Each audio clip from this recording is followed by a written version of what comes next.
اعوذ باللہ من الرجیم بسم اللہ الرحمن الرحیم. عزیزان من، آج اپریل 1980 کی 11 تاریخ ہے اور درس قرآن کریم کا آغاز سورہ السبا کی آیت 39 سے ہو رہا ہے. 34/39. سابقہ درس میں بنیادی نقطہ یہ تھا، قرآن کریم نے کہا تھا کہ یہ جو ہم اپنے رسولوں کی معرفت ایک نظام بھیجتے رہے ہیں زندگی کا، اس کی مخالفت ہمیشہ سرمایہ دار طبقے نے کی، اور ان کی دلیل یہ تھی کہ وَقَالُوا نَحْنُ أَكْثَرُ أَمْوَالًا وَأَوْلَادًا وَمَا نَحْنُ بِمُعَذَّبِينَ. انہوں نے کہا ہمارے پاس بہت فراواں دولت ہے، ہمارے پاس افراد کی بھی کمی نہیں ہے، جتھا بھی ہمارا بہت کثیر التعداد واقع ہوا ہے، مضبوط واقع ہوا ہے، تو روپیہ ہے، جتھا ہے، تو ہمیں پھر کون گرفت میں جا سکتا ہے. اور میں نے عرض کیا تھا کہ دوسرے مقام پر یہی چیز کہی گئی ان سے کہ ٹھیک ہے، یہاں کی دنیا میں تو تم نے انتظام کر رکھا ہے کہ تمہیں کوئی ہاتھ نہ ڈال سکے، لیکن اگر تمہارا ایمان اس پہ ہے کہ زندگی یہیں ختم نہیں ہو جاتی، آگے بھی چلنا ہے، خدا کے ہاں بھی تو پہنچنا ہے، تو وہاں کے متعلق کیا کہتے ہو؟ تو انہوں نے کہا کہ اصل بات یہ ہے، ایمان کی بات تو یہ ہے کہ یہ یقینی بات نہیں ہے کہ ضرور ہی قیامت آنی ہے اور جانا ہے اور زندگی آگے چلنی ہے. میں نہیں سمجھتا کہ ایسا کچھ ہو، لیکن اگر بالفرض محال جانا بھی ہو تو میں نے اس کا بھی انتظام کر رکھا ہے. اس میں کوئی صدقہ خیرات، مسجد بنوا دینا، وضو بنوا دینا، یہ نیکی کام بھی میں نے کر رکھے ہیں. اس واسطے تم دیکھو گے کہ وہاں بھی ہم ایسی کریں گے. وہاں بھی یہ کہا تھا، اور اب آج کا درس بھی اس آیت سے شروع ہوتا ہے. قُلْ إِنَّ رَبِّي يَبْسُطُ الرِّزْقَ لِمَن يَشَاءُ مِنْ عِبَادِهِ وَيَقْدِرُ لَهُ. اور میں نے کہا تھا، اور ہر بار اسے میں دہراتا ہوں، کہ قرآن کریم جو سمجھ میں نہیں آتا، اتنا ہی نہیں سمجھ میں نہیں آتا، بلکہ اس کے مقصد کے خلاف چیز ذہن میں آتی ہے. اس کی بنیادی وجہ ہمارے یہ ترجمے ہیں. قرآن کریم کا ترجمہ قرآن نہیں ہے، اور یہ میں کئی بار عرض کر چکا ہوں کس دور میں ہماری یہ تفسیریں مرتب ہوئیں. یہ ترجمے ان تفسیروں کے اوپر مبنی ہیں. اب اسی کی یہ مثال لے لیجئے. قرآن نے کہا ہے کہ یہ جو طبقہ تھا سرمایہ داروں کا، جن کے پاس دولت کے افراد تھی، یہ ہمیشہ مخالفت کرتے رہے اس نظام کی جو اللہ کی طرف سے رسولوں کی معرفت دنیا میں آتا رہا. اور ان کا وہ کہتے اس ذوم باطل میں تھے کہ ہمارے پاس دولت کی کمی نہیں، بہت فراواں دولت ہمارے پاس ہے. اور اس کے آگے یہ رکھا ہے کہ رسول ان سے کہہ دو، اس آیت کا ترجمہ جو آپ کو ملے گا، کوئی سا قرآن کریم کا نسخہ اٹھائیے جو ترجمے والا ہو، اس میں ترجمہ ملے گا یہ کہ رسول ان سے کہہ دو کہ رزق کی فراوانی یا تنگی جو ہے وہ تو خدا کی مشیت پہ ہے. جسے چاہتا ہے وہ زیادہ دولت دے دیتا ہے، جسے چاہتا ہے وہ تنگی رزق کی دے دیتا ہے. تو یہ تو ان کی تائید ہو گئی. انہوں نے تو یہی کہہ دیا کہ صاحب یہ جو تم اعتراض کر رہے ہو ہمارے اوپر کہ یہ دولت کی افراد ہے ہمارے پاس، اس کی بنا پہ یہ کچھ کرتے ہیں، تم خود کہتے ہو وہ تو خدا کی دی ہوئی ہے، خدا جس کو چاہتا ہے فراواں دولت دیتا ہے. ہمارا اس میں جرم کیا ہے، قصور کیا ہے جو اس کے خلاف تم اعتراض کر رہے ہو؟ یہ تو خدا کا، تم خود کہتے ہو کہ خدا جسے چاہتا ہے فراوانی سے دولت دے دیتا ہے، جسے چاہتا ہے اس کے رزق کی تنگی کر دیتا ہے. ہمارے پاس اگر یہ دولت فراواں موجود ہے تو خدا نے دی ہوئی ہے، تم تو خود کہتے ہو، تمہارا خدا یہ کہتا ہے. اور اگر ان کے پاس یہ غریب ہیں، ان کے پاس نہیں ہے، تو تمہارا خدا یہ کہتا ہے کہ ہم رزق کی تنگی کرتے ہیں. تو یہ تو سارا کچھ خدا کا کیا ہوا. جب خدا کا کیا ہوا ہے تو سب ہمارے خلاف اعتراض یہ کیوں ہو رہا ہے؟ آپ دیکھ رہے ہیں بات کہاں جا پہنچی. جتنے اعتراضات آپ یہاں یہ کرتے ہیں کہ یہ دوسروں کی محنت کا استحصال کر کے، ایکسپلائٹ کر کے ان کے خون کا آخری قطرہ نچوڑ کر اپنے محلات کی رنگینیوں کا سامان بہم پہنچاتے ہیں. سرمایہ دار طبقہ غریبوں کو کچلتا ہے، ان کو مفلس اور نادار رکھتا ہے. وہ ساری باتیں ایک طرف، اتنے بڑے سوال کا کیا مختصر جواب؟ ایک ہی جواب کے ساتھ تمہارا خدا یہ کہہ رہا ہے کہ ہم جسے چاہتے ہیں کثرت سے دولت دیتے ہیں، جسے چاہتے ہیں غریب بنا دیتے ہیں. تو پھر ہمارے خلاف کیا کہتے ہو؟ ساری قرآن کی تعلیم ایک طرف، یہ ایک جواب ایک طرف. کیا کہہ سکتے ہیں آپ اس کے خلاف؟ تو میں نے عرض کیا کہ یہ چیز، یہ قرآن کا جواب نہیں، قرآن کی آیت کے غلط ترجمے کا جواب ہے. قرآن کہتا ہے کہ آؤ تمہیں بتائیں، یہ جو دولت کی کثرت ہے، دولت کی غریبی ہے، اس کے لیے قوانین موجود ہیں ہمارے. خدا کے قوانین کے مطابق یہ ہوتا ہے. لمن یشاء، جو چاہتا ہے ان قوانین کے مطابق زیادہ دولت اکٹھی کر لیتا ہے.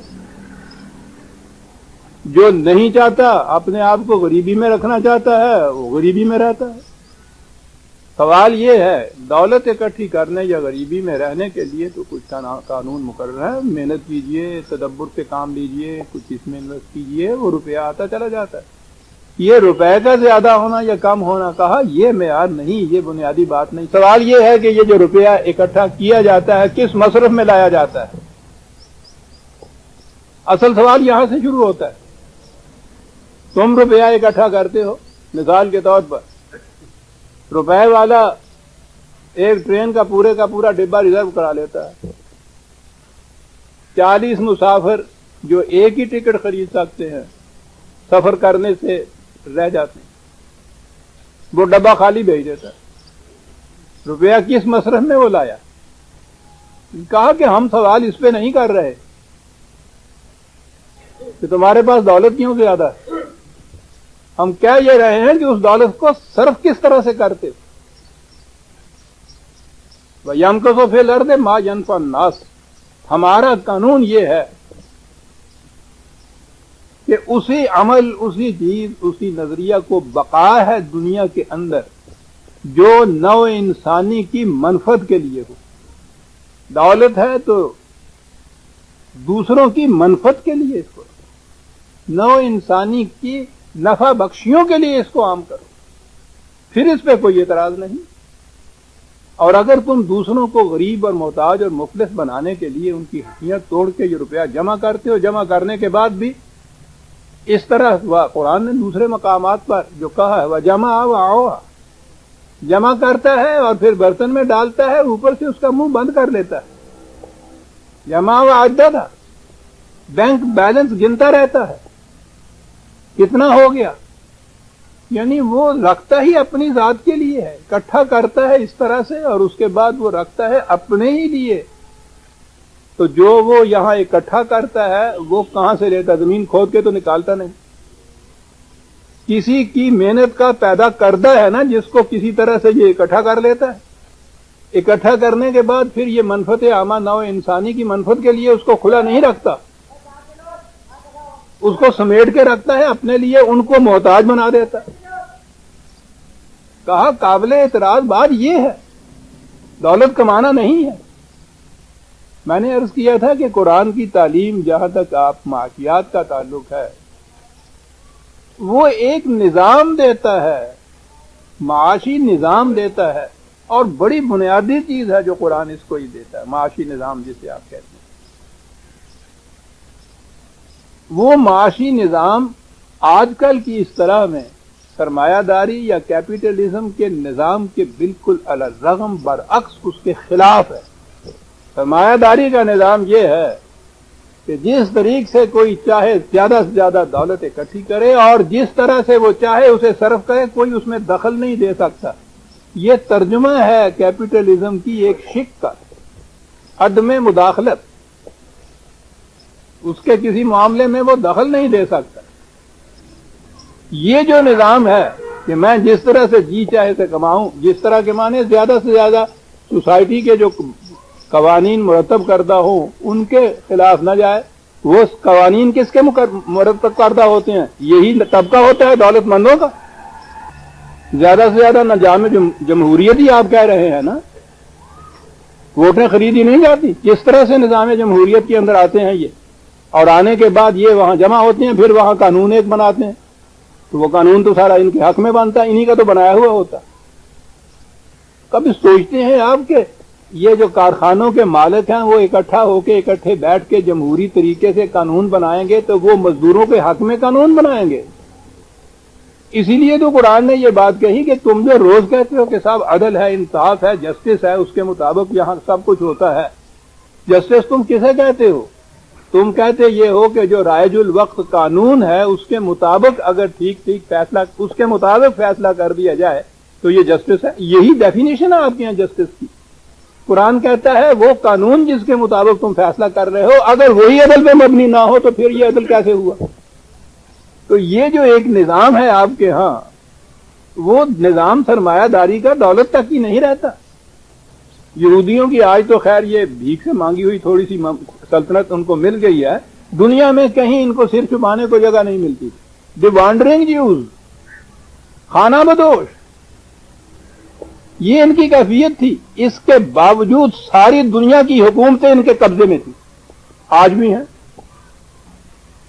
کارٹر کچھ کر نہیں سکتا اسرائیل کے خلاف، اس لیے کہ امریکہ میں زیادہ سے زیادہ ووٹ جو صدارت کے لیے جاتے ہیں وہ یہودیوں کے ہیں. آپ دیکھتے ہیں معطل کے نظام میں دولت کیا کچھ کرتی ہے. اقتدار اور سیادت اور سیاست اور فیصلے سارے کے سارے ان کے ہاتھ میں ہوتے ہیں. اس لیے اس نے کہا یہ کہ سوال یہ نہیں ہے، دولت یا قوت جو ہے یہ فی ذاتے ہی کوئی بری چیز نہیں، کوئی عیب نہیں ہے. سوال یہ ہے کہ وہ کس مصرف میں لاتے ہو، خرچ کس طرح سے کرتے ہو. اس کے لیے قرآن کریم نے ادھر تو یہ کہا آؤ آپ بند رکھتے ہیں، نکلنے نہیں دیتے. اس نے اس کے لیے ایک اصطلاح دی تھی انفاق، ترجمہ ہم نے کر دیا اس کا خرچ کرتے ہیں. ارے کتنا ہی بڑا سرمایہ دار کیوں نہ ہو، بہرحال وہ روپیہ خرچ تو کرتا ہے. تو گویا جرم یہی ہو گیا کہ روپیہ اکٹھا کر کے خرچ نہ کرے اور خرچ کرتا چلا جائے تو پھر مقصد پورا ہو گیا، انفاق کا ترجمہ کر دیا. تو یہ بھی جرم نہ رہا.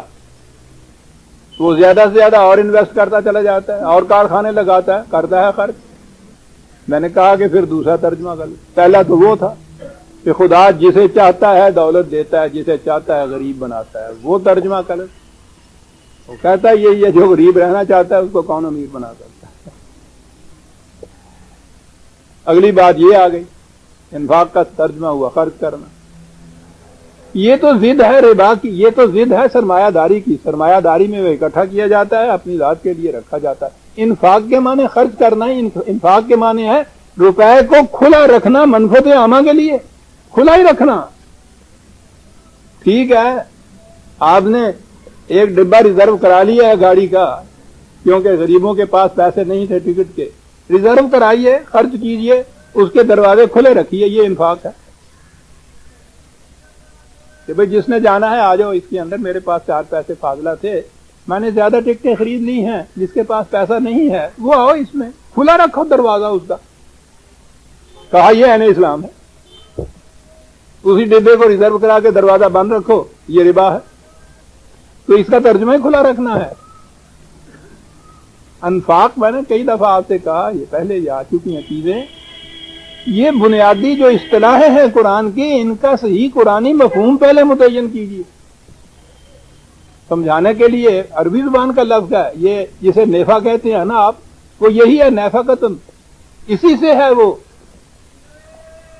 کبھی کوئی ایسا نیفا بھی دیکھا کہ ایک طرف سے تو آپ آزاد بند پروئیں اور دوسری سائڈ جو اس کی ہے وہ بند ہو؟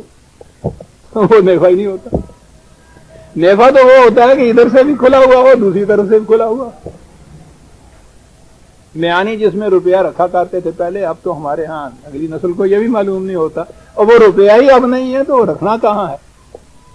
ورنہ وہ اس قسم کی گتلی ہوتی تھی کہ اوپر سے تو ڈالا جاتا تھا، نیچے سے وہ بند ہوتی. اس نے کہا ایک تو نظام یہ ہے کہ لیے چلے جاؤ، سمیٹتے چلے جاؤ، منفعت عامہ کے لیے کھلا نہ رکھو. اور دوسرا نظام یہ ہے کہ زیادہ سے زیادہ محنت کر کے کماؤ، لو، اس میں سے اپنی ضرورت کے مطابق رکھ کے بیانی کا دوسرا حصہ جو ہے اس کو کھلا رکھو. جمع ہونا جو ہے اس کا کہ نوع انسانی کو محروم کر دیا جائے اس کے مفاد سے اور اس کو اپنے لیے جمع رکھا جائے، یہ ہے نظام سرمایہ داری کا. قرآن اس کے خلاف ہے. انفاق کے معنی ہیں کہ دوسرا راستہ میانی کا کھلا رکھو، ہر وقت جمع نہ ہونے پائے. اب یہاں سے بات شروع ہوئی. قل ان ربی یبسط الرزق لمن یشاء من عبادہ ویقدر لہ. اب آگے دیکھیے کہ ہمارا جو وہ قانون ہے جس کے مطابق ہم چاہتے ہیں کہ زیادہ سے زیادہ محنت کرو، اور اس کے بعد کرو کیا؟ وما انفقتم من شیء فهو یخلفہ وہو خیر الرازقین. خدا کی رزاقیت کے مطابق جو نظام ہے وہ یہ ہے، ما انفقتم وہی نفقہ، وہی انفاق. سمجھیے اس درد میں کہ جو کچھ تم خرچ کرتے ہو، خرچ کرتے ہو بات ہی نہیں. جو کچھ تم نوع انسانی کی منفعت کے لیے کھلا رکھتے ہو. بات سمجھ میں آئی؟ ایک لفظ میں عزیزان من بات چاہیے. قرآن تو بڑا ہی جس میں ایجاز جسے کہتے ہیں نا، ایجاز کے ساتھ سمتی ہوئی کنسنٹریٹڈ فارم میں بڑا ہی ارتکاز کہتے ہیں اس کو، اصل میں کنسنٹریٹڈ فارم کے اندر اس جاتا ہے. ایک لفظ میں بات کہا جاتا ہے یخلفہ. کیا بات ہے! کہتا ہے سمجھنے بات تو ایسا نظر آتی ہے کہ جو کچھ تم دوسروں کی منفعت کے لیے کھلا رکھتے ہو میانی میں، وہ چلا جاتا ہے، رہتا نہیں ہے. ٹھیک ہے. کہا کبھی تم نے اس درخت کو بھی دیکھا جو خزاں کے موسم میں ایک ایک پتا جھڑ جاتا ہے، ٹنڈ منڈ رہ جاتا ہے، بالکل سوکھی ہوئی ٹہنیاں، سوکھا ہوا درخت، تمام پتے جھڑ جاتے. تصور تمہارا یہ ہے کہ جو ہم نے دے دیا وہ پتا جھڑ گیا، وہ درخت پہ ایک نشان بھی اس کا باقی نہیں ہے، خشک ہو گیا. یہ ہے تمہیں؟ تھوڑا سا انتظار کرو. وہ جو ایک خشک زرد قسم کا وہ پتا گر گیا ہے، چند دنوں کے بعد اس کی جگہ تر و تازہ شگفتہ شاخدار کونپلیں، ہرے ہرے پتے، پھلدار پھول کس طرح سے لہلاتے ہوئے اس درخت پہ نکلاتی ہے. کہا انفقہ کے یہ معنی یخلفہ. ایک لفظ ہے عزیزان من، اس کے معنی ہے خزاں دیدہ درخت پہ بہار نو کا آ جانا. اور کہا اگر اس درخت کے یہ پتے گرتے نہیں ہیں تو نئی کونپلیں نکلتی نہیں. خشک پتوں کو سمیٹ کے رکھنے سے تمہارے کیا فائدہ ہے؟ ان کو گرنے دو. ہمارا نظام فطرت یہ ہے کہ یہ گرتے جائیں، تر و تازہ پتے نئے جو ہیں وہ نکلتے چلے آئیں. یہ ایک دور ہے ہمارے ہاں، اسے انفاق کہتے ہیں. تر و تازہ بہاروں کو لانے کے لیے خزاں کے موسم کے پت جھڑ جسے کہتے ہیں وہ ہو جائے. کہا بس اتنی سی بات ہی ہے. وَهُوَ خیر الرازقین. یہ نظام ہے اگر تمہارا تو وہ ہے جو خیر خدا کے بہترین نظام کے مطابق رزق یوں ملتا ہے. اب بات ساری صاف ہو گئی. کہتا یہ ہے ہمارا قانون. اس قانون کے مطابق اگر تم کمائی کرو، پھر اس کو کھلا رکھو، پھر دیکھو ان ریٹرن کتنا ملتا ہے. جو ایک ایک کے ساتھ ساتھ وہ کہتا ہے نا، کہتا ہے یوں ملتے ہیں. اور انفرادی طور پہ نہیں، اجتماعی طور پہ معاشرے کو کہتا ہے کہ جس معاشرے میں یہ نظام ہو معیشت کا، اس معاشرے میں کی فراوانیوں، خوشحالیوں، شادابیوں کا کہنا کیا ہے. سر سبز و شاداب درخت اس کے ہاں ہوتی ہیں، اس کے باغ کے اندر. تجری من تحتها الانہار، خشک نہیں ہوتا درخت، رواں ندیاں وہاں سے گزر رہی ہوتی ہیں. کسی کو تو جنت کہتے ہیں. وَيَوْمَ يَحْشُرُهُمْ جَمِيعًا ثُمَّ يَقُولُ لِلْمَلَائِكَةِ أَهَؤُلَاءِ إِيَّاكُمْ كَانُوا يَعْبُدُونَ قَالُوا سُبْحَانَكَ أَنْتَ وَلِيُّنَا مِنْ دُونِهِمْ بَلْ كَانُوا يَعْبُدُونَ الْجِنَّ أَكْثَرُهُمْ بِهِمْ مُؤْمِنُونَ. دور جہالت کی باتیں بھی قرآن لاتا ہے. جس زمانے میں نازل ہوا ہے اس زمانے میں بھی، اب بھی جو علاقے ابھی تک جہالت میں بہت دور ہیں، توہم پرستیاں ان کے ہاں چھائی ہوئی ہوتی ہیں. فطرت کے کی قوتوں کو، مظاہر فطرت کو وہ اپنے دیوتا بناتے ہیں، سمجھتے ہیں۔ سورج دیوتا، چاند دیوتا، تارے بھی دیویاں، پہاڑ دیوتا، زلزلے دیوتے، شیر دیوتے، پھر چڑیلیں اور بھوت اور پریت، ان کا ڈر، ان کے مارے آج بھی جہالت جہاں ہے، خود ہمارے ہاں بھی۔ ابھی آپ دیکھیے، ذرا نکل جائیے پیچھے، وہاں دیکھیے یہی کچھ آج بھی ہوتا ہے۔ وہ درختوں کے ساتھ وہ سرخ سرخ رنگ کی دھجیاں باندھی ہوئی، یوں ہی ذرا سا اونچا ٹیلا ہے، وہاں دیے جلائے چلے جا رہے ہیں، کہیں تندور لگائے چلے جا رہے ہیں، وہ ماتا دیوی کہیں پوجی جا رہی ہے۔ یہاں ادھر ہماری طرف تو بہرحال یہ صدقہ تھا سر سید کا، علی گڑھ بنا گیا، کچھ روشنی پھیلی۔ وہاں مشرقی پاکستان میں آج بھی مرحوم کا نام یہی لینا پڑتا ہے۔ وہاں جا کے میں نے دیکھا اتنی اکثریت مسلمانوں کی کہ وہاں ایک مسلمانوں کی مملکت قائم ہوگی، لیکن کیفیت یہ ہر گاؤں کے باہر دو وہاں یہی کہیے کہ بت رکھے ہوئے ڈولیاں سی، اور وہی ان کا معبد تھا، وہی پرستش گاہ وہاں، اس وہاں سے جلوس نکلتا تھا۔ ارے کس چیز کا؟ کہ یہ بڑے پیر جی کا جلوس ہے، یہ درگا ماتا کا جلوس ہے، اکٹھا ہی نکل رہا ہے۔ 11ویں والے پیر جی کی وہ پوجا کرتے ہیں، اتنا اسلام جاتے ہیں ان کو، اور اس کے بعد وہ درگا مائی جو ہے وہ بھی ساتھ رکھی ہوئی، اس کا بھی جلوس نکل رہا ہے مسلمانوں کے ہاں۔ تو قرآن نے کہا، قرآن توہم پرستیوں سے نکالنے کے لیے آیا ہے عزیزان من۔ تمہید ہے جس آیت کی وہ آگے آتی ہے۔ قرآن کریم عقل اور فکر اور بصیرت اور تدبر اور شعور اور تفکر قدم قدم پہ اس کی دعوت دیتا ہے۔ یہ انفرادیت ہے اس کی کہ مذہب کی سٹیج پہ کھڑا ہوتا ہے، ریزن کو اپیل کرتا ہے، ورنہ فیتھ تو نام ہی اس چیز کا تھا کہ بغیر ریزن کے کسی چیز کو ماننا۔ یہاں شروع سے آپ دیکھیے، ابھی آ رہا ہوں میں، جس آیا مبارکہ کے لیے اس نے تمہید باندھی ہے، جہالت، توہم پرستیاں، یعنی یہ تو بہرحال چلیے کہ جنوں کی پرستش تھی، ان مظاہر فطرت دیوی دیوتاؤں کی پرستش تھی، ویسے بھی مذہب کے معاملے میں کہا یہ جاتا ہے کہ اس میں عقل و فکر کا کوئی کام ہی نہیں ہوتا۔ تو کہا کہ ان توہم پرستیوں کے متعلق ان سے کہو کہ یہ ذرا سا سوچ کے عملی دنیا میں ان کو لے کے آئیں، جن کو یہ بھوت اور پریت اور فرشتوں کی پرستش سمجھتے ہیں، شیطان کی پرستش۔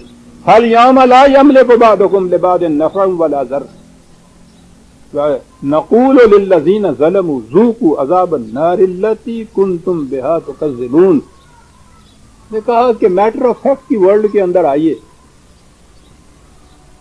یہ ممکنات کی جو دنیا ہے، محسوسات کی دنیا جو ہے، معاملات کی دنیا جو ہے، ان میں ان سے کہو ذرا بات کر کے پھر بلائیں کسی اپنے اس دیوی کو اور کھلائیں اس دیوتا کو، بتائیں کہ وہ کوئی نفع نقصان ان کو پہنچا سکتے ہیں۔ ذہن کے اندر تو اپنے انہوں نے تصور کام کر رکھا ہے کہ یہ جو ماتا نکلتی ہے، یہ اسمال پاکس جسے کہتے تھے، وہ ماتا کہتے دیوی کو ہیں، یہ ایک دیوی تھی، اس کے حضور نذرانے پیش کیے جاتے تھے، یہ جو اسمال پاکس نکلتی تھی، چیچک نکلتی تھی۔ غنیمت ہے کہ مغرب کے ممالک کے تتبع نے ہمارے ہاں بھی یہ ایک مہم چلائی ہے، اور اب کہا جاتا ہے کہ سارے ملک میں ایک کیس بھی چیچک کا نہیں ہوتا۔ وہ ماتا، وہ دیوی چلی گئی یہاں سے۔ کہا ان سے کہو ذرا اس دنیا میں آ کے بات کرو نا، اور کہو اپنی اس ماتا کو کہ آپ چمٹ کے بتائے کسی کو، کیا بات ہے اس کے کہنے۔ ہاں، اگر اسی طرح سے ان سے کہو کہ اسی جہالت و توہم پرستیوں میں رہنا ہے، خزین فی الحیات الدنیا، ذلیل ہو جاؤ گے دنیا کے اندر، حقارت اور نفرت کی نگاہوں سے ساری دنیا تمہیں دیکھی دی۔ وَوَالَكُم مِّنَ النَّاصِرِينَ۔ اور یاد رکھو، اس قسم کی قومیں جو ہوتی ہیں دنیا میں، حیوانات کی سطح پہ زندگی بسر کرتی ہیں، کوئی قوم ان کی مددگار نہیں ہوتی، ان کو اپنے کام میں لاتی رہتی ہے۔ ذہنی جہالت کوئی چھوٹی چیز نہیں ہوتی، یہ تو عذاب النار ہے، جسے قرآن کہتا ہے ذلت کی زندگی بسر کرنا۔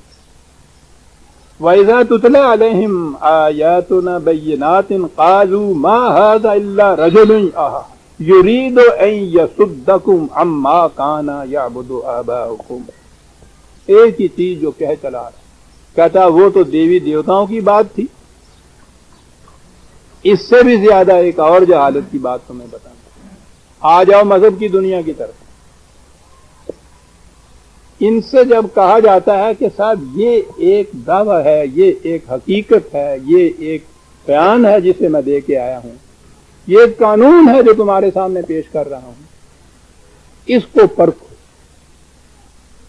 اس کی آزمائش کرو، اس پہ سوچو، غور کرو، فکر کرو، سمجھنے کی کوشش کرو،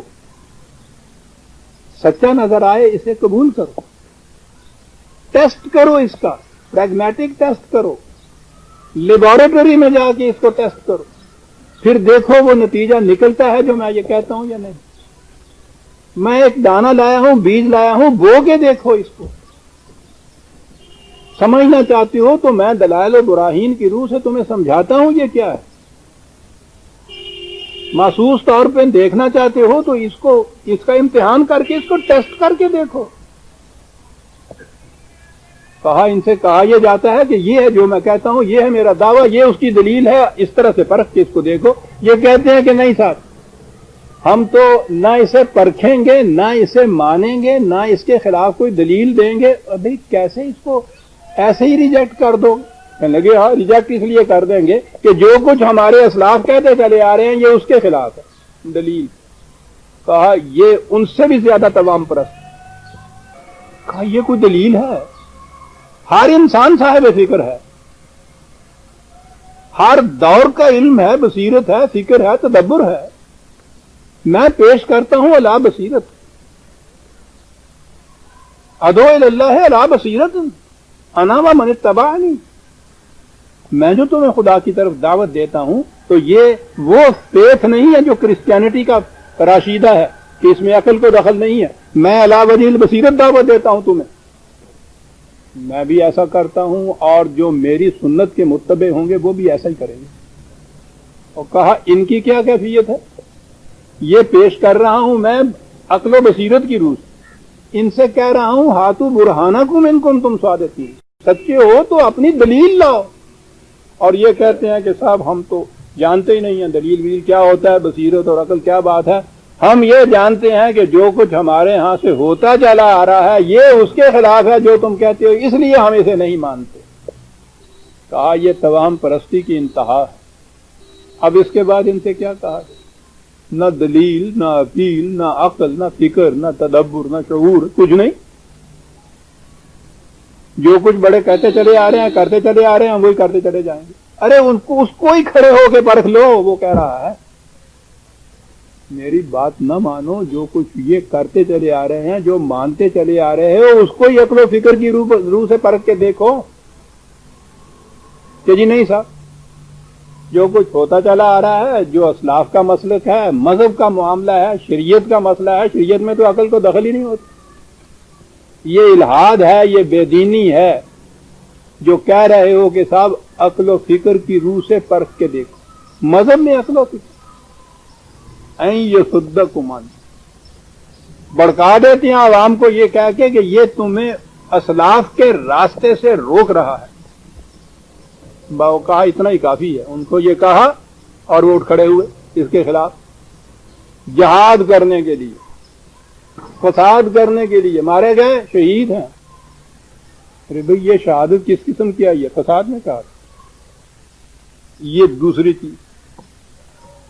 کہا یہ ان کی کیفیت ہے۔ اور اس کے متعلق کیا کہتے ہیں جو پیش کیا جاتا ہے؟ وقالوا ما هذا الا افک مفتری۔ وہ کہا یہ اپنے ذہن سے کچھ باتیں بنا لاتا ہے اور اس کے بعد کہتا ہے یہ خدا کی بات ہے، خدا نے ایسا کہا ہے۔ چل ایک الزام دھرا اس کے سر پہ اور مطمئن ہو کے بیٹھ گئے۔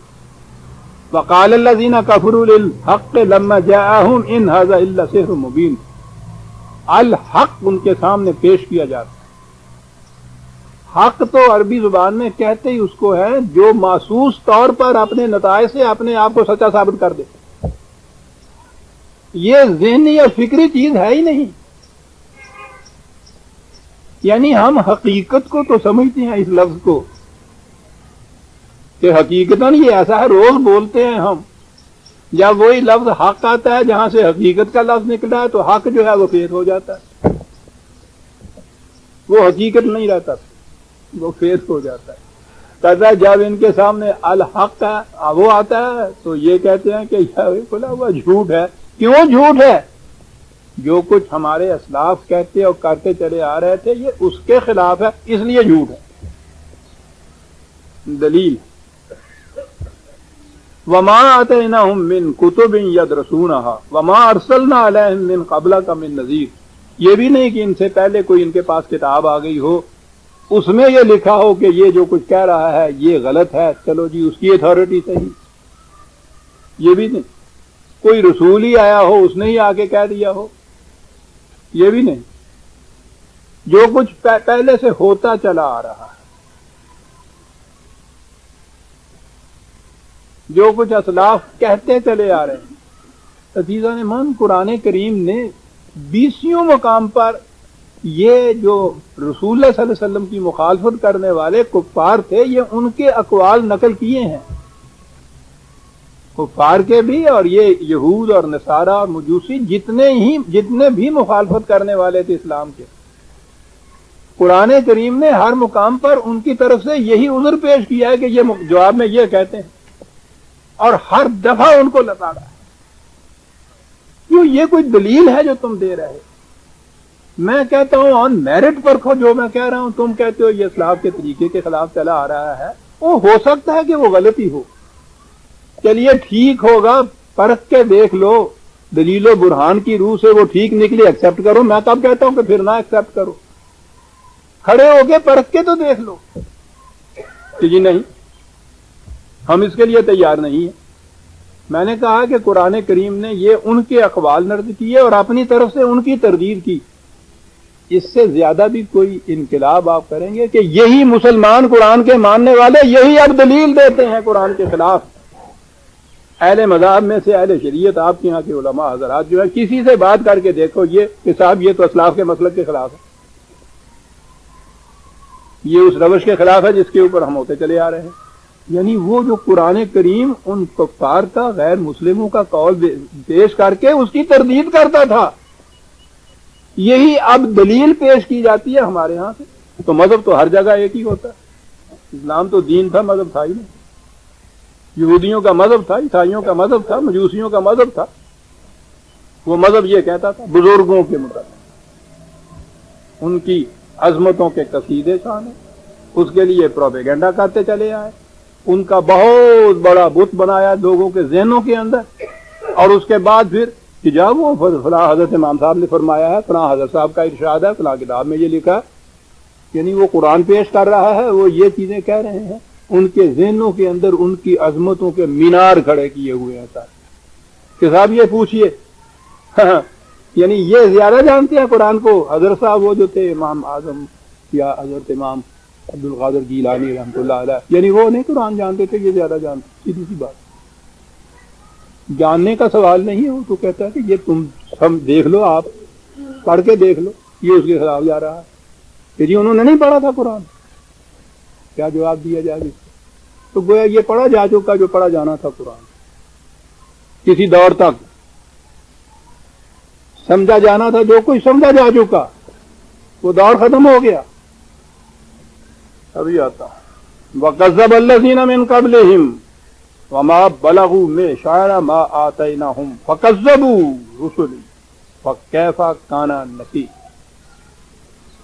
کہتے ہیں یہ جس دولت پہ، جس قوت پہ، جس کثرت پہ مان کر کے اس کے گھمنڈ میں یہ باتیں کر رہے ہیں، اس سے پہلے بھی قومیں گزری، ان کے پاس تو ان کا کوئی 10واں حصہ بھی نہیں تھا، وہ تو شوکت و حسمت و قوت و حکومت میں ان سے اتنی زیادہ بڑی ہوئی۔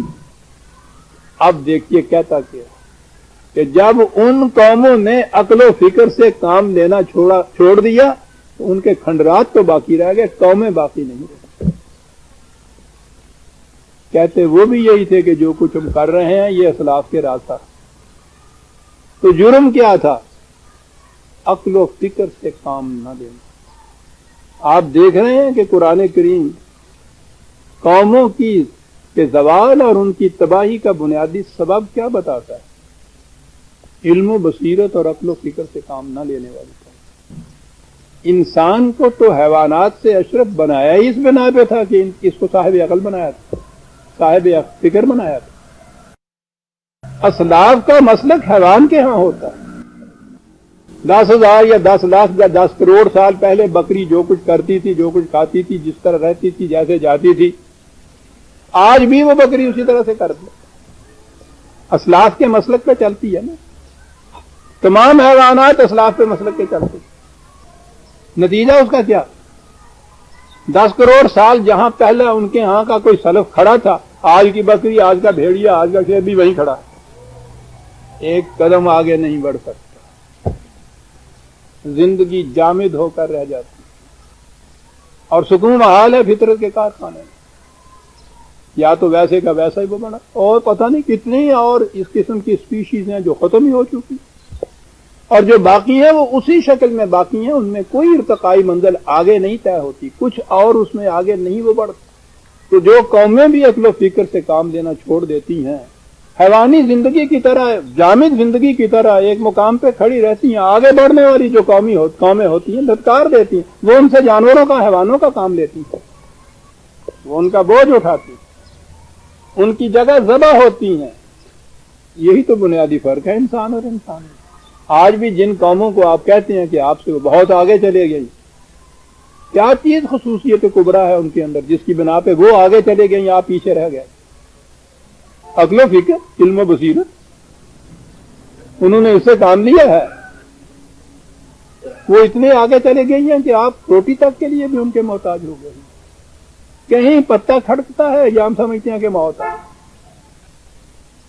کسی سلطنت کے اندر کسی سربراہ کا، کسی پریزیڈنٹ کا یا کسی کا الیکشن ہونے لگتا ہے تو ہم بیٹھے ہوئے دیکھ رہے ہوتے ہیں کہ یا اللہ کس طرف کو رخ کرے گا. یہ کیفیت یہ ہوتی ہے. کہیں زلزلہ آتا ہے ہمارا در و دیوار ہل جاتے ہیں. فرق کیا ہے؟ وہ عقل و فکر سے کام لیتے، ہم پہ عقل و فکر حرام کر دیں. جتنی مذہب پرست دنیا کے اندر وہ قومیں ہیں عزیزان ایمان، وہ ساری کی ساری پیچھے رہی ہوئی آپ کو نظر آئیں گے. یہ یورپ کے عیسائی جن کو کہتے ہیں، انہوں نے عیسائیت کو چھوڑ دیا ہوا ہے. جب تک وہ عیسائیت میں ساتھ چپکے رہے تھے ان کی بھی یہی حالت تھی. اس عیسائیت میں بھی ایک پروٹیسٹ تھا، وہ ذرا سا عقل و فکر سے کام لیتا تھا، وہ ان سے آگے ہیں. کیتھولک جو ہیں وہ آج بھی وہی موم بتیاں جلاتے ہیں جا کے گرجوں کے اندر. مجوسی، بدھ متو والے، ہندو، دنیا کا کوئی بھی مذہب پرست طبقہ جس نے، مذہب کے معنی یہ عقل و فکر کو حرام قرار دے دینا اپنے اوپر. جہاں بھی آپ دیکھیں، نیپال کے بدھ ہو یا جب انہوں نے مذہب کو چھوڑا ہے، چین نے بدھزم کو چھوڑا ہے، چلیے الحاد صحیح، انکار صحیح، بے دینی صحیح، وہ مذہب کو تو چھوڑا ہے نا، عقل و فکر میں آئے. روس والوں نے عیسائیت کو چھوڑا ہے، عقل و فکر. ہندو اس دھرم کو چھوڑ رہے ہیں، ان کے ہاں یہ صورت پیدا ہو گئی. یہودیوں نے بھی جو یہ مملکت قائم کی ہے تو پہلے یہودیت کی وہ اسلاف پرستی تھی، اسے چھوڑا ہے. انہوں نے چھوڑ دیا ہے، ان کے پاس دین تھا نہیں. ہمیں تو چھوڑ کے ملحد اور بے دین ہونے کی ضرورت نہیں. خدا کی کتاب محفوظ آپ کے پاس موجود ہے. چھوڑیے اس مذہب کو، آئیے دین کی طرف عقل و فکر کی بنا پر. آج بھی عزیزان ایمان، یہ بڑے غور سے سننے کی بات ہے، جس کا نام احیاء اسلام لیا جاتا ہے، کہا جاتا ہے، پکارا جاتا ہے، رینیسنس اسے کہا جا رہا ہے، نشأت ثانیہ اسلام کی، دوبارہ زندہ ہو رہا ہے اسلام. آپ کو پتا ہے کہ یہ زندہ کیا ہو رہا ہے؟ وہی اسلاف کے مسلک کا اسلام جو آپ کے ہاں چلا آ رہا تھا. ہمارے ہاں کی اگلی جنریشن، نئی نسلیں، تعلیم یافتہ، کچھ کانٹیکٹ ہوئے ہیں ان کے باہر کی قوموں سے، کچھ تعلیم انہوں نے اس قسم کی حاصل کی ہے، انہوں نے عقل و فکر سے کام لینا شروع کر دیا. اس پہ دہائی مچائی جا رہی ہے کہ انہوں نے مذہب کو چھوڑ دیا، یہ اسلام سے برداشتہ ہو رہے ہیں. احیاء اسلام کے معنی ہیں وہی جسے انہوں نے چھوڑا ہے، جس سے یہ برداشتہ ہو گئے ہیں، اس کو کسی طرح سے دوبارہ زندہ کر کے غالب کیا جائے. وہی جس میں عقل و فکر کی کوئی گنجائش نہیں. اور ہم نے تو چونکہ عقل و فکر سے کام لینا چھوڑ دیا، جو کچھ ہمارے ساتھ بیتتی ہے ہم اس وقت کھڑے ہو کے نہیں سوچتے کہ ہو کیا رہا ہے. بعد میں سوچتے ہیں ہم کلوں کے ختم کے اوپر مردے کو بخشواتے ہیں، چیلم کے اوپر اس کا 40واں کر کر کے اس کو جنت میں بھیجتے ہیں، جب زندہ ہوتا ہے اس وقت نہیں ذکر کرتے کہ یہ جنت میں کس طرح سے جائے۔ ہمارے ساتھ یہ ہو رہی ہے، بڑی سازشیں ہوئی ہیں اس قوم کے ساتھ۔ دنیا کی قومیں ان سے ڈرتی ہیں، کانپتی ہیں، انہیں پتہ ہے کہ یہ اگر ان کا دین کہیں آگے اوپر انہوں نے سوچنا شروع کر دیا، اس قوم نے، دنیا کی کوئی قوم ان کا مقابلہ کر نہیں سکتی۔ سازش اس کے خلاف شروع سے یہ ہوتی چلی آ رہی ہے کہ کبھی اگر کوئی تحریک ان کے اندر ایسی پیدا ہو جائے جو سوچنے کی طرف ان کو مائل کر دے، اس تحریک کو کچھ لو۔ اور اس کا طریقہ یہ ہے کہ وہی اسلاف کا جو چلا آ رہا ہے ان کے ہاں مذہب، اس کی تجدید کرو، اس کی احیاء کرو، اس کی رینائسنس کرو۔ یہ ہے آپ کے ہاں آج ہو رہا۔ جب آپ تباہ ہو جائیں گے اس وقت نگاہ بعد گشتے دیکھیں گے تو پتہ چلا تھا کہ ہمارے ساتھ ہوا کیا۔ جسے ہم اسلام کی احیاء کہہ رہے تھے وہ تو ہمیں تباہ کر رہی تھی۔ در حقیقت یہ سازش تھی کہ یہ قوم کہیں سوچنا نہ شروع کر دے۔ میں کہہ یہ رہا تھا کہ پچھلی آیات میں قرآن نے مذہب کے خصوصیات بتائیں کہ توہم پرستیاں، اسلاف پرستیاں، دو چیزیں بتائی ہیں نا۔ پہلی چیز وہ کہ جو دیوی دیوتاؤں کی پرستش ہوتی تھی، وہاں سے نکلے تو اہل مذہب آئے اور انہوں نے اسلاف پرستی شروع کر دی۔ عقل و فکر کے خلاف وہ بھی ڈنڈا لے کے چلے ہوئے، عقل و فکر کے خلاف یہ بھی چلے ہوئے ہیں۔ یہاں تک پہنچنے کے بعد آئیے اس آیا جلیلہ کی طرف۔ عزیزان من،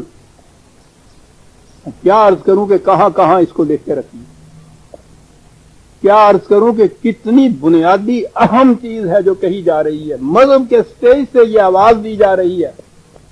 یہ سارا کچھ وہ مخالفت میں آ کے نبی اکرم صلی اللہ علیہ وسلم کے پتہ نہیں کتنے کتنے وہ لمبے مذاکرے مباحثے کرتے ہوں گے، باتیں کرتے ہوں گے۔ 23 سال حضور ان کے اندر رہے اور تبلیغ کرتے رہے۔ اور سنیے عزیزان من، آخر میں کہا کیا، قل انما اعظکم بواحدۃ۔ وہ آیا جلیلہ جو 20ویں مرتبہ آ چکی، ہزاروں مرتبہ آنی چاہیے اس قوم کے سامنے۔ ان کا رسول کہہ رہا ہے مخالفین کہ دیکھیے میں تم سے کوئی لمبے چوڑے وعظ نہیں کرنا چاہتا۔ اعظکم کا لفظ دیکھا کہاں آیا ہے۔ کوئی لیکچر نہیں کرانا چاہتا، کوئی بحث نہیں کرنا چاہتا، کوئی جھگڑے نہیں کرنا چاہتا۔ اعظکم بواحدۃ، میں تم سے صرف ایک بات کہنا چاہتا ہوں، صرف ایک بات۔ یہ جو انداز قرآن نے اختیار کیا ہے نا یہ بات کہنے کا، اسی سے آپ سوچئے اس کی اہمیت کتنی ہو گئی کہ میں کوئی لمبی چوڑے بات کہنا ہی نہیں چاہتا تم سے، بابا میں تو ایک بات تم سے کہنا چاہتا ہوں۔ یقیناً اس میں بڑی نفسیاتی چیز ہے، سائیکولوجیکلی دوسرے کو اپنی طرف توجہ کرنے کے لیے بڑی لمبی چوڑی بات ہی نہیں کو کرتا، وہ کہتا میں تو ایک بات کہنا چاہتا ہوں۔ تو ایک بات ہے، کون سی بات ہے سن تو لو۔ ہاں ٹھیک ہے، ایک بات کہنا چاہتا ہوں، ان تقوموا للہ مثنی و فرادا، سب کے سب نہیں، ہجوم کا ہجوم نہیں، تو خدا کے لیے ایک ایک دو دو کر کے، لیکن رک جاؤ۔ یہ بات ایسی نہیں ہے کہ چلتے چلتے تم سن لو، میں ایسے سنانے کے لیے بات نہیں، بات تو میں صرف ایک کہنا چاہتا ہوں۔ حاصل تبلیغ رسالت، ماں حاصل پیغام خدا بندی، اعظکم بواحدۃ، ایک بات، صرف ایک بات۔ میرے عزیزو اس کو دہراؤ 1000 بار، خدا کے لیے ایک بات کہنا چاہتا ہوں تم سے، چلتے چلتے سنانے کی بات نہیں۔ کھڑے ہو کے سن، سارے کھڑے نہ ہو، ایک دو ہی کھڑے، ایک ایک دو دو کر کے کھڑے ہو جائے، کھڑے ہو کے سنو میری بات۔ تو یقیناً دیکھیں تمہید کیسی عجیب ہے اس کے اندر، وہ کھڑے بھی ہو جائیں گے۔ بھائی سن لو، کھڑے ہو کے سن لو، کون سا لمبا وقت ہے۔ فرمائیے آپ کیا کہنا چاہتے ہیں؟ کہا صرف ایک بات، میں نے کہا کہنے کے ٹھیک ہے، کہنے کے بات بھی ایک نہیں، میں تو ایک لفظ کہنا چاہتا ہوں۔ کہا فرمائیے کیا کہنا چاہتے ہیں؟ کہا تتفکروا، سوچا کرو، جاؤ۔ بس ایک لفظ ہے، یہ تو ایک بات بھی نہیں ہے عزیزان من، ایک لفظ ہے، ایک لفظ کے اندر قیامتیں پوچھی، مذاہب کی جڑ کاٹ کے رکھ۔ ہر مذہب خواہ وہ جہالت کی تمام پرستیوں پہ مبنی ہو یا اسلاف پرستیوں کے اوپر، ہر مذہب وہ سوچ کے خلاف تھا. صرف ایک بات کہنا چاہتا ہوں، سوچا کرو، غور و فکر سے کام لیا، غور فرما لیا آپ نے، سوچا کرو. اگلی بات بڑی عجیب، ماس بصاحبکم من جنت، تم نے سوچنا شروع کر دیا تو پہلی بات تو تمہاری سمجھ میں یہ بات آئے گی کہ جس نے یہ کہا ہے وہ پاگل نہیں ہے. کبھی پاگل بھی کسی سے کہتا ہے؟ سوچا کرو. تو پہلی بات یہ تمہاری سمجھ میں آئے گی، یہ کچھ کہنے والا پاگل نہیں. ان هو الا نذیر لکم بین یدی عذاب شدید. سوچو گے تو سمجھ میں بات آ جائے گی کہ یہ کیا یہ رہا ہے کہ تمہاری یہ جو روش جس پہ چل رہے ہو اس کا نتیجہ بہت بڑی تباہی ہے. سوچو گے تو وہ تباہی سامنے نظر آ جائے گی. اس وقت تم کہو گے کہ واقعی کسی پاگل نے یہ بات نہیں کہی تھی، بات تو میں نے ایک ہی کہی ہے تم سے، تتفکروا. عزیزان من، جیسا میں نے عرض کیا ہے، حاصل تبلیغ رسالت حاصل پیغامات خداوندی تت کڈیا ہے پنجابی جنوں کہندے نچوڑ ساری کی ساری تعلیم کا آتا تھا. ذہن میں تھا کہ پتہ نہیں وہ ایک بات کیا ہے جو کہی جائے. معاف رکھیے، یہ نہ سمجھیے کہ میں کچھ نماز یا روزے کی خدا نہ کردہ تاخیر کرتا ہوں یا تنقیر کرتا ہوں، نہیں. ذہنوں میں یہ تھا کہ شاید یہی کریں گے کہ ایک بات میں صرف کہتا ہوں تم سے، اور وہ یہ ہے کہ نماز پڑھا کرو. مذہب کی دنیا کے اندر یہ چیز ہوتی، یہ بھی سب چیزیں ضروری ہوں گی اس کے بعد، لیکن مقدم چیز یہ ہے تتفکروا کہا گیا ہے، سوچا کرو. اور سارا قرآن عزیزان نے مانی اسی سے بڑا. افلا تعقلون، افلا تشکرون، افلا تتفکرون. یعنی کیا یہ سوچتے نہیں؟ کیا یہ عقل و فکر سے کام نہیں لیتے؟ یہ کیا یہ علم و بصیرت سے کام نہیں لیتے؟ کیا ہو گیا ان کو یہ سوچتے نہیں؟ کیا ہو گیا کہ آیتیں میں نے عرض کیا اس کے اوپر سینکڑوں ہیں قرآن کریم کے اندر. آپ نے آیات ہی کا حوالہ لینا ہو تو میری تبویب القرآن سے آپ علم، بصیرت، عقل، فکر، شعور کے عنوانات دیکھیے، سینکڑوں کی تعداد میں آپ کے سامنے آیتیں آئیں گی، آیات آئیں گی.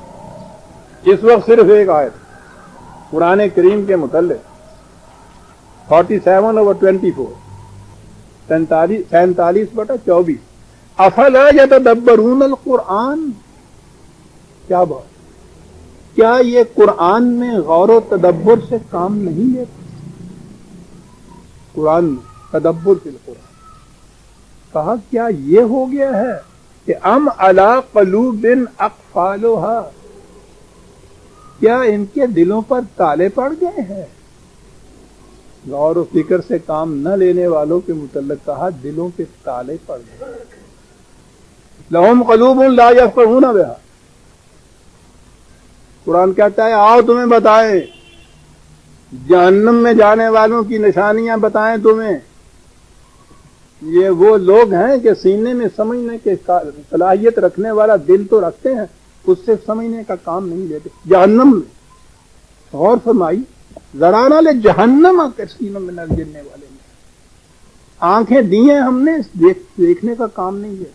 وَلَهُمْ آذَانٌ لَا يَسْمَعُونَ، کان دیے ہیں سننے کا کام. لَهُمْ قُلُوبٌ لَا يَفْقَهُونَ بِهَا، سمجھنے سوچنے کا دل و دماغ بھی دیا ہے، سمجھنے سوچنے کا کام نہیں. جہنم کے اِنَّ شَرَّ الدَّوَابِّ عِندَ اللَّهِ الصُّمُّ الْبُكْمُ الْعُمْيُ، بدترین مخلوق انسانوں میں بدترین نہیں کہا، جانداروں میں سب سے زیادہ بدترین وہ انسان ہیں جو عقل فکر سے کام نہیں.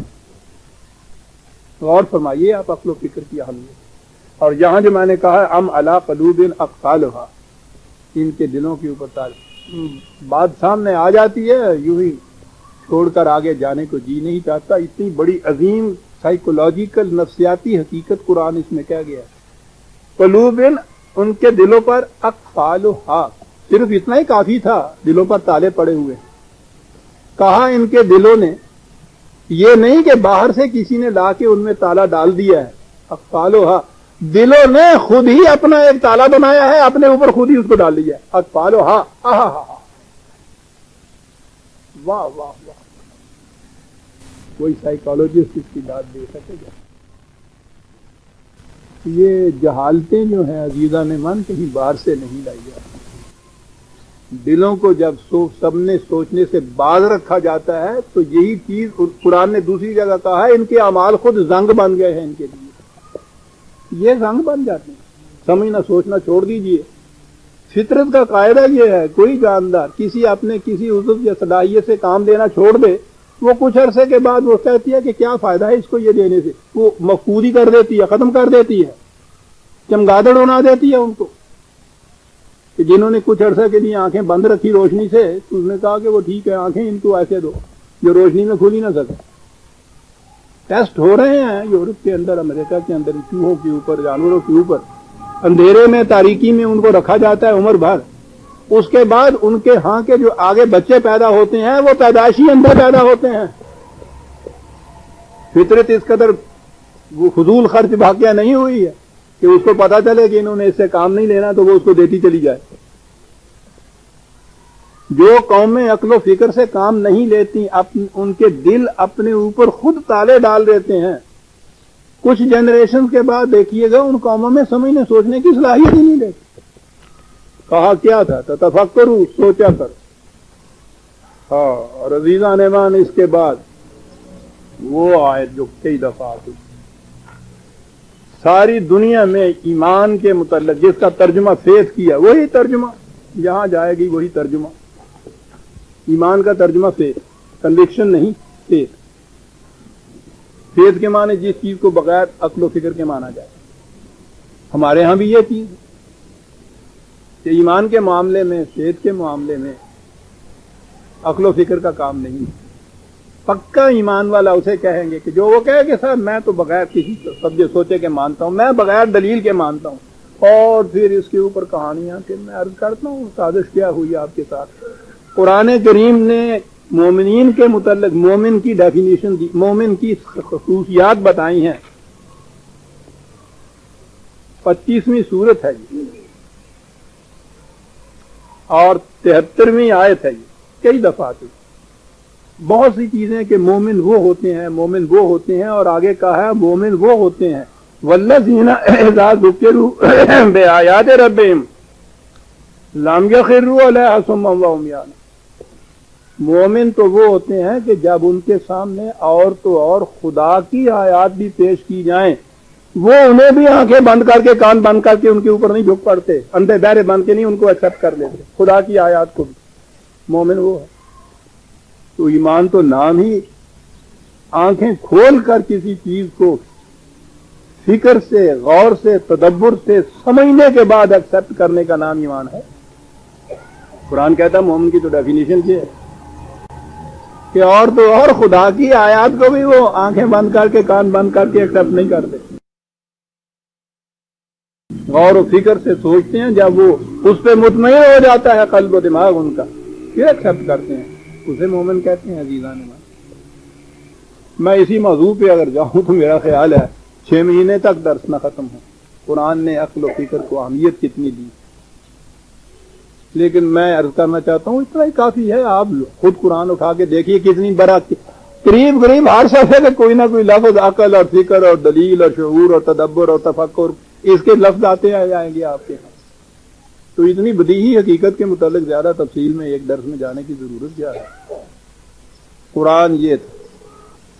کہنے والا وہ ہے جو اگر مذہب آپ کہتے ہیں ان کے الفاظ میں مذہب کا بانی بلند ترین مقام پہ وہ کہہ رہے ہیں نا تفکرو، سوچا کرو. سارا قرآن بھرا پڑا. اس کے بعد آپ کے ساتھ سازش ہوئی. یہ جو انہوں نے چند سالوں کے عرصے کے اندر جا کے نہ وہ ایران کی تہذیب کو چھوڑا، نہ بازنطینی امپائر کو چھوڑا، وہ مصر تک چلے گئے، ملتان تک آ گئے، یہاں تک پہنچ گئے. کوئی انہوں نے اس زمانے میں این بم اور ایچ بم نہیں ایجاد کیے تھے. یہ سارے علاقے وہ تھے جو مذہب پرست علاقے تھے. خواہ وہ ایران تھا، خواہ وہ عیسائیت تھی، خواہ وہ مصر تھا، خواہ وہ آپ کا سندھ تھا، خواہ یہ ملتان تھا. یہاں ہندو تھے، وہاں مجوسی تھے، وہاں وہ پرانے عیسائی تھے، عقل و فکر سے کام نہ لینے والے، مذہب پرست طبقہ تھا نا. یہ آئے عقل و فکر والے، چھا گئے چند سالوں کے اندر ان کے اوپر. ان قوموں نے جنہوں نے ان کی آتم شکست کھائی تھی انہوں نے بعد میں پھر سوچا کہ ان سے انتقام کس طرح سے دیا جائے. اور انتقام کی ایک ہی بات تھی کہ ایک ہی چیز ان میں ہم سے زیادہ خصوصیت کی تھی نا، اضافہ، کہ یہ انہوں نے سوچنا شروع کر دیا تھا. ایسا انتظام کرو کہ یہ سوچنا بند کر دے. ایک طرف آپ کے ہاں شریعت کے اندر یہ چیز آئی، کل خیرن فی اتباع السنہ، ساری کی ساری نیکیاں اس سے ہے کہ جو کچھ ہوتا چلا آ رہا ہے اس سے چلتے جائے. یہ عقیدہ ان کے یہاں پیدا کر دیا جو ہوتا چلا آ رہا ہے. اس میں غور و فکر کی بات نہیں، سمجھ اور سوچ کی کوئی بات نہیں. آنکھیں بند کر کے مانتے چلے جائیں. سلف کا طریقہ جس پہ چلے آ رہے ہیں، جو کچھ ہوتا چلا آ رہا ہے، اتنا زیادہ راسخ کیا اس نے کہ یہ عین اسلام بن گیا. شریعت میں تو یہ کیا، اس میں بھی کچھ اگر تھوڑی بہت رمق باقی تھی تو پھر تصوف آ گئی. اللہ اکبر. یعنی اس کا کارنامہ اتنا ہے کہ وہ علم و عقل کے خلاف لٹھ لیے پھرتا ہے. ایک کو الگ دن ادھر کا سیدھی کا علم و بس کے نہیں ہو یار، ادھر نہ ہون دینا.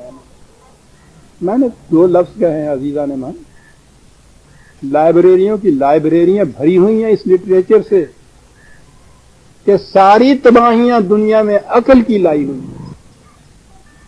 یہ چیز سنی ہوئی نہیں ہو تو آپ میں کئی دفعہ کہہ چکا ہوں. آدھی عمر پہلی تو اسی میں گزری ہے، اس کی بھی جو آپ کے سامنے یہ کچھ اب کہہ رہا،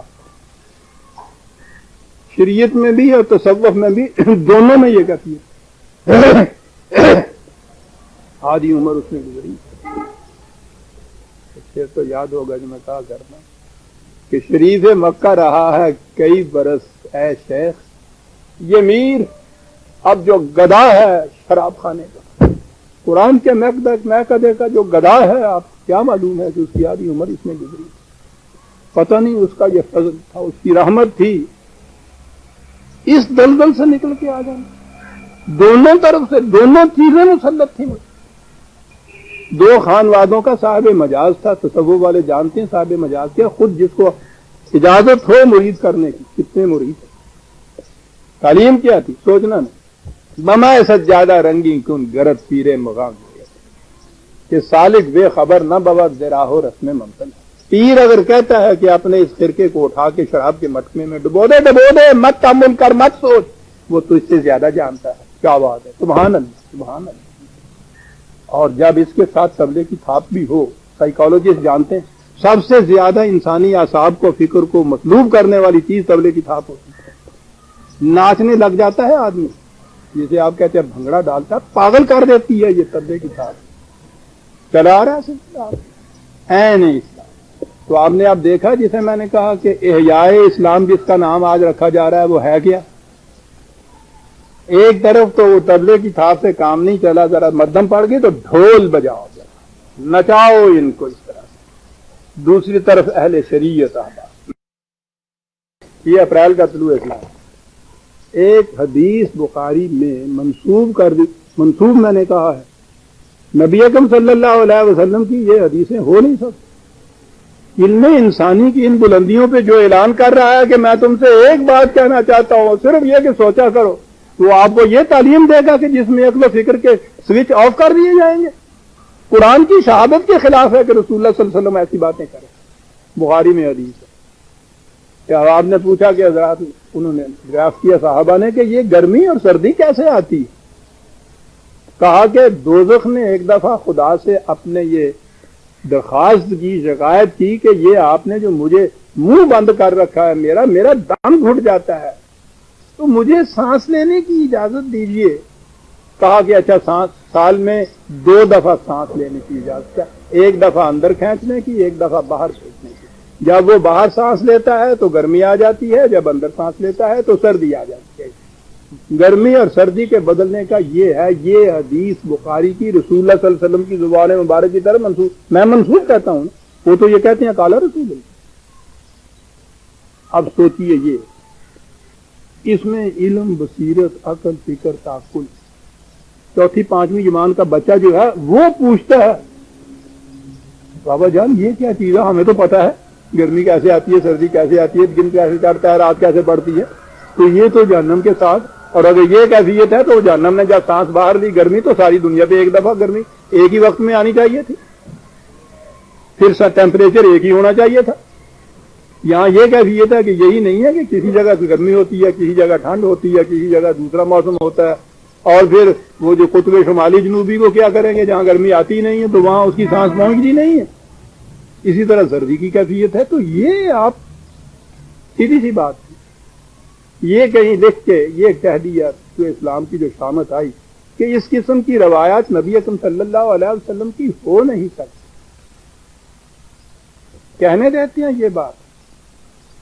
یہ اپریل کا طلوع اسلام 16 صفحہ میرے سامنے ہے، اس کے جواب میں ایک اہل حدیث کا پرچہ نکلتا ہے کراچی سے، صحیفہ اہل حدیث، اس نے اس کا جواب دیا، اور لاہور سے نکلتا ہے الاعتصام ہفتہ وار، اس نے اس کو اپنے ہاں نقل کیا، گویا اتنی اہم بات تھی کہ وہی نہیں رہنے دیا، اس نے نقل کی۔ پہلے یہ سب کچھ لکھا کہ یہ اعتراض اس قسم کا یہ کرتے ہیں یہ لوگ، ہاں جی، کہا کہ اب اس کا جواب سنیے۔ کہ اس کے جواب میں سب سے پہلی گزارش یہ ہے کہ اللہ تعالیٰ کے وہ بندے جنہوں نے صدق کے دل سے کلمہ طیبہ لا الہ الا اللہ محمد رسول اللہ صلی اللہ علیہ وسلم پڑھا ہے، وہ اس قسم کی کٹ حجتی نہیں جانتے۔ کٹ حجتی، جنہوں نے صدق کے دل سے کلمہ پڑھا ہے وہ اس قسم کی کٹ حجتی نہیں جانتے، وہ تو خدا اور رسول اللہ صلی اللہ علیہ وسلم کے ہر فرمان پر بلا چون و چرا ایمان لاتے، انہیں تسلیم کرتے، اور ان میں اپنی عقل لڑانے کو حرام سمجھتے ہیں، حرام سمجھتے ہیں عقل لڑانے کو۔ سوچیے، اب سند کیا ہے، ایک تو روایت ہوگی بخاری کی، چنانچہ یعنی حرام سمجھنے والے عقل کو، چنانچہ آج تک کے سلف صالحین، وہی اسلاف کا راستہ، آج تک کے سلف صالحین، محدثین، مفسرین اور شارحین میں سے کسی ایک نے بھی اس حدیث نبوی پر کوئی اعتراض نہیں کیا، بلکہ وہ اسے من و ان مانتے چلے آئے۔ بعد والوں کا بھی یہی فرض تھا کہ وہ اس میں اپنے عقلی گھوڑے دوڑانے کی بجائے آمنا و صدقنا کہتے، خدا اور اس کے رسول صلی اللہ علیہ وسلم کی باتوں میں اپنی عقل کو داخل کرنا ایک مسلمان کی شان کے منافی حرام ہے۔ ذرا سی آنکھ کھلنے لگی تھی اس دور کے مسلمان کی کہ بھئی کچھ سوچ سمجھ کے عقل و فکر سے بھی کام لینا چاہیے، وہ یہ کہہ رہے ہیں کہ اس میں عقل کا دخل دینا حرام ہے۔ سلف صالحین جس بات کو صحیح مانتے ہیں اس کو آنکھ بند کر کے بلا سوچے سمجھے صحیح ماننا، اس میں اپنی عقل کے گھوڑے دوڑانا مسلمان کی شان کے منافی ہے۔ ذرا سا اس کی آنکھ کھلنے لگی، یہ ہے یا اسلام کی کوشش۔ میری مینائے غزل میں تھی ذرا سی باقی، شیخ کہتا ہے کہ ہے یہ بھی حرام ہے، ایسا قرآن کا ارشاد چلیے ہوتا رہے، رسول اکرم صلی اللہ علیہ وسلم کی زبان مبارک سے یہ عجیب انداز ہے یہاں کہ خدا نے خود اپنی طرف سے یہ بات نہیں کہی، کہا رسول سے قل، تو خود رسول اللہ صلی اللہ علیہ وسلم کی زبان مبارک سے آ رہا، خدا کا ارشاد رسول کی زبان سے، تو آیت خدا بندی اور حدیث نبوی ہو تو دونوں آ گئی تھی۔ میں تم سے ایک بات کہتا ہوں، تفکر، سوچا کرو، وہ کہتے ہیں حرام ہے۔ غور فرمایا آپ نے عزیزان من، کیا کہہ گیا تھا قرآن، کیا دین نے کہا تھا، کیا حضور نے فرمایا تھا، کیا نظام مسلک کیا پیش کیا تھا، اور کہاں لے گئی پھر اس کے بعد یہ سازش آپ کو۔ دونوں ہی گوشے ہیں، شریعت اور طریقت کا، دونوں گوشوں کے اندر یہ اہل شریعت ہیں وہ حرام قرار دیتے ہیں، وہ اہل طریقہ تھا، ان کا تو پوچھے ہی نہ ہوتا، کہنے علم و بات کرنے جا. اور جس نے ذرا بھی آپ کے عقل و فکر کی بات کہی، آج تو غنیمت ہے، بہرحال ابھی تک اتنا ہے. وہ تو اکبر نے اپنے زمانے میں کہا تھا کہ گورنمنٹ کی خیر یارو مناؤ، انل حق کہو اور پھانسی نہ پاؤ.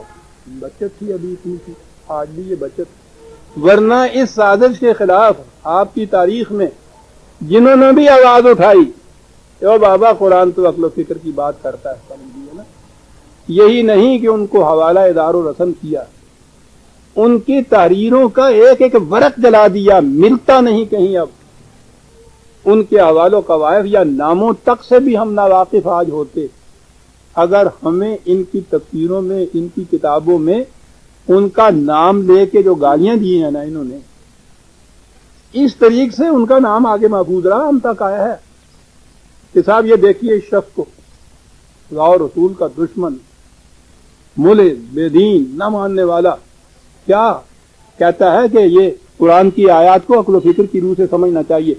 یہ اس نے لکھا گالیاں دے کے، تو ہم نے یہ کہا کہ اللہ اکبر، کوئی آواز اٹھی تھی اس قسم کی. یہ ہوا ہے آپ کے ساتھ آپ کی تاریخ میں. آج کیا ہو رہا ہے؟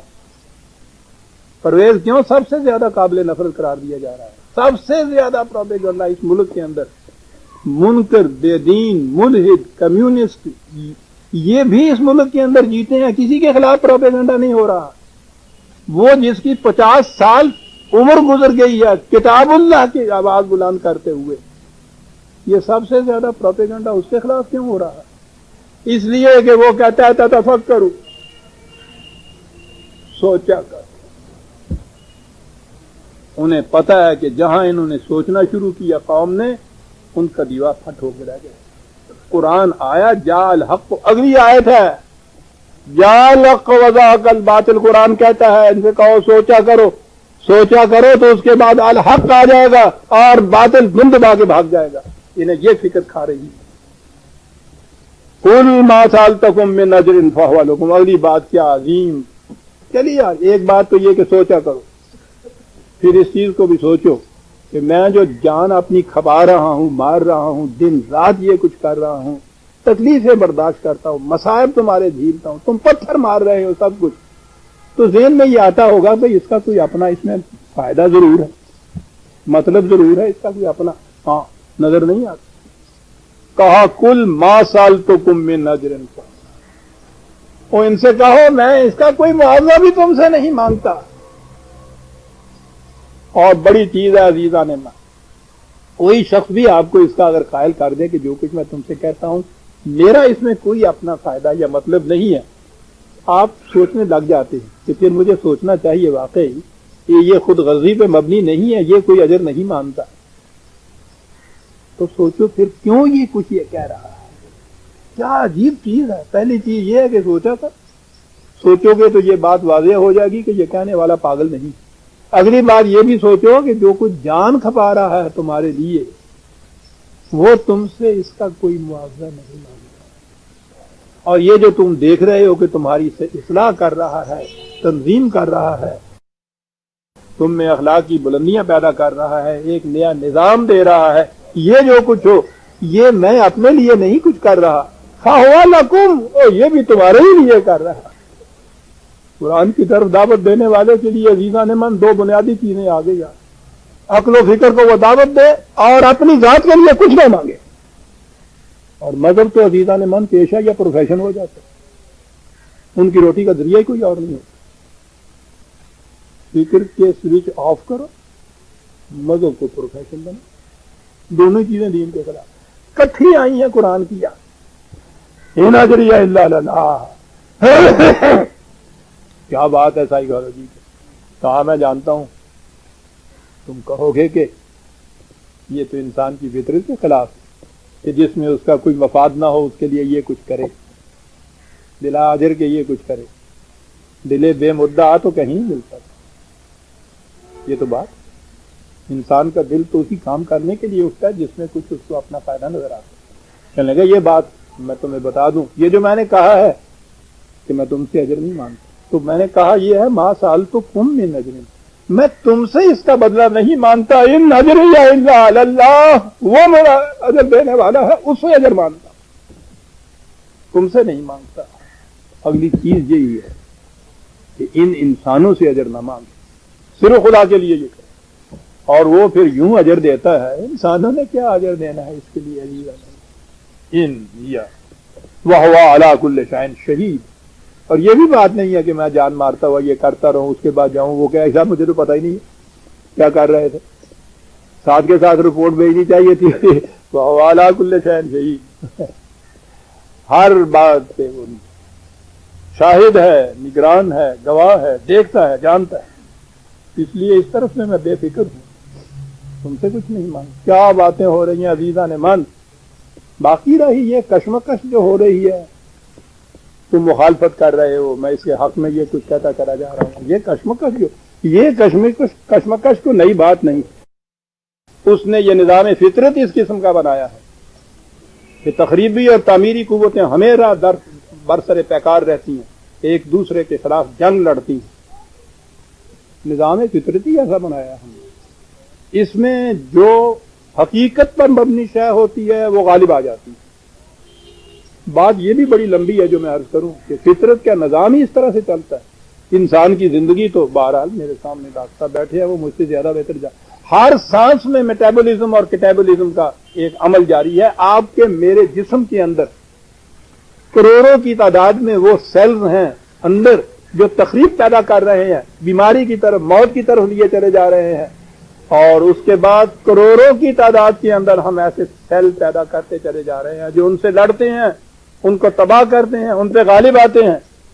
جب یہ سیل غالب آتے ہیں ان کے اوپر تو یہ صحت ہوتی ہے، یہ زندگی ہوتی ہے۔ اگر یہ مغلوب ہو جائیں، وہ غالب آ جائیں تو وہ بیماری ہوتی ہے، اور اگر وہ غالب ہی آتے چلے جائیں تو ایک دن موت واقع ہو جاتی ہے۔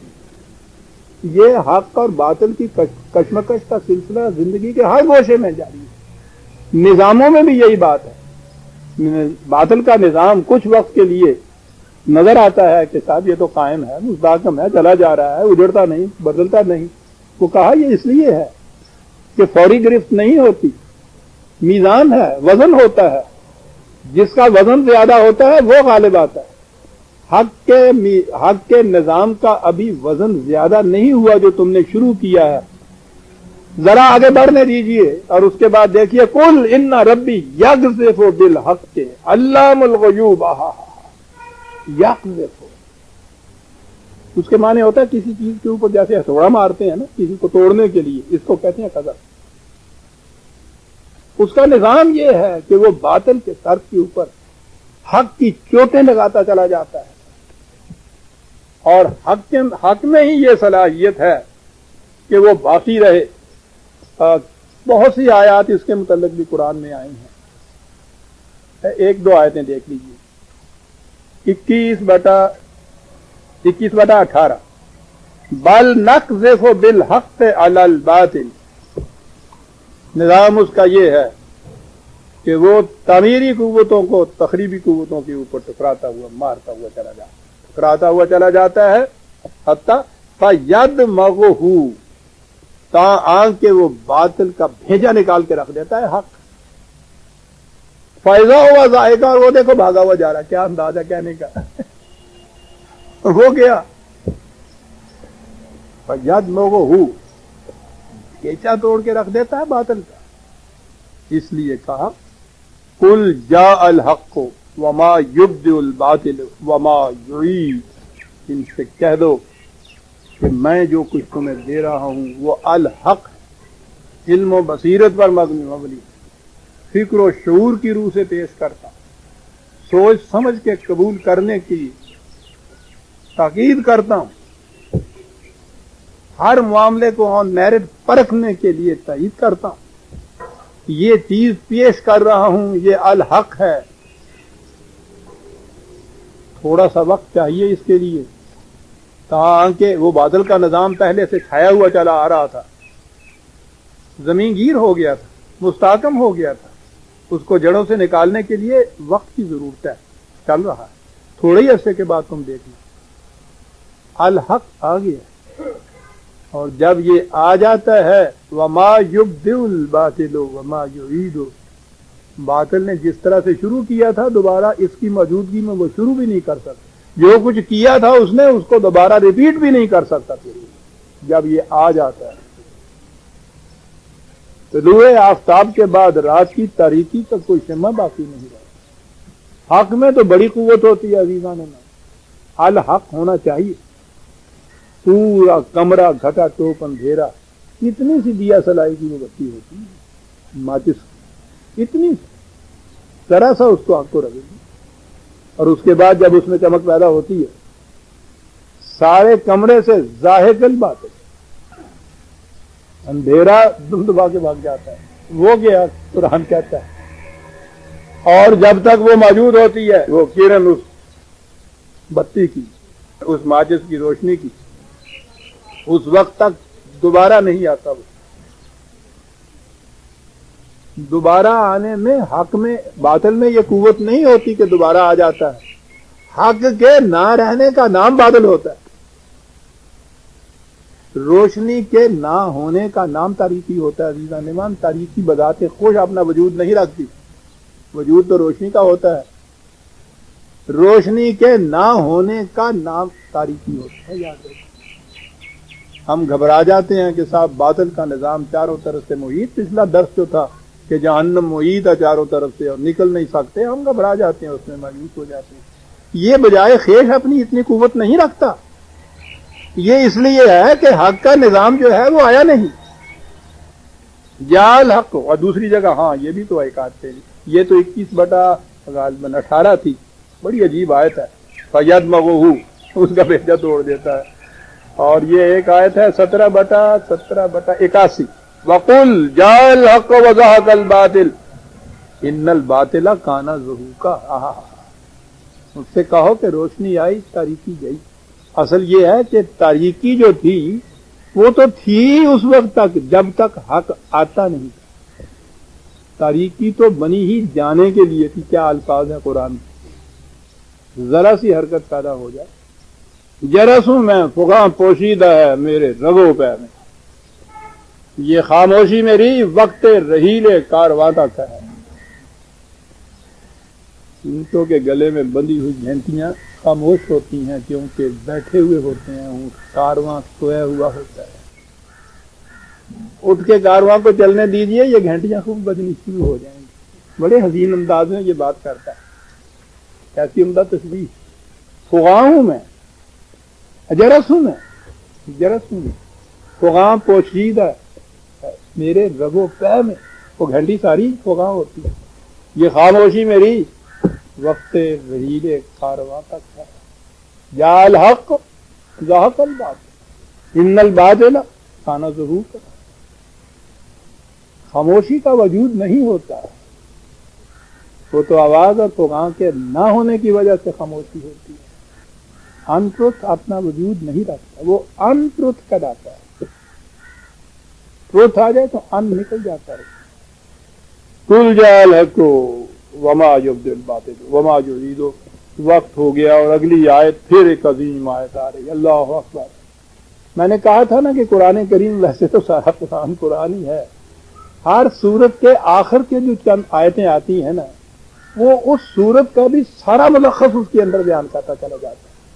اس میں قل انما ایسا کے اندر ایسی بنیادی حقیقتیں دین کی اور دین کو کے پیغام کو پہنچانے والے کی بیان کی ہیں صاحب قرآن میں۔ کیا بات ہے، دو تو اس یہاں آ گئی ہیں نا، فکر و تدبر، غور و شعور کی بنیاد کے اوپر دین کا بنانا، اپنے لیے کوئی اس کا معاوضہ نہ طلب کرنا، کوئی صلہ نہ لینا، سب کچھ خدا کے لیے یہ کرنا۔ دو چیزیں آ گئی، آگے ایک تیسری چیز آتی ہے، اسے ہم آئندہ لیں گے۔ ہم سورہ السبا کی آیت 49 تک آ گئے، 50ویں آیت سے آئندہ درس میں لیں گے۔ ربنا تقبل منا انک انت السمیع العلیم۔